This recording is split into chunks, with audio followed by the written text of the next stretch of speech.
రాజ్ తరుణ్ లావణ్య కేసులో మరో big twist నెలకొంది. రాజ్ తరుణ్ కి నార్సింగి పోలీసులు నోటీసులు పంపించారు.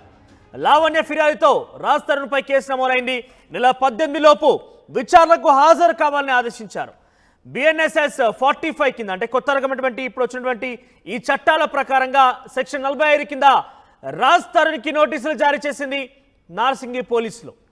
తనను ప్రేమ పెళ్లి పేరుతో మోసం చేశాడని లావణ్య పోలీసులకు ఫిర్యాదు చేసింది. 2 రోజుల కిందట పోలీసులకు ఆధారాలు కూడా సమర్పించింది లావణ్య. తనకు అబార్షన్ చేయించాడని ఆధారాలతో కేసు కూడా నమోదు చేసింది, ఆధారాలు కూడా అందించింది. సో మొత్తం మీద లావణ్య రాజ్ తరుణ్ కేసులో మరో ట్విస్ట్ నెలకొంది. రాజ్ తరుణ్ని విచారణకు హాజరు కావాల్సిందిగా నార్సింగి పోలీసులు నోటీసులు జారీ చేశారు. సో ఇప్పటికే లావణ్య ఒకవేళ కనుక పోలీసులు రియాక్ట్ కాకపోయినా, పోలీసులు విచారణకు నేను నిరాహార దీక్ష కూర్చుంటానంటూ కూడా ఇప్పటికే లావణ్య ప్రకటించేసింది.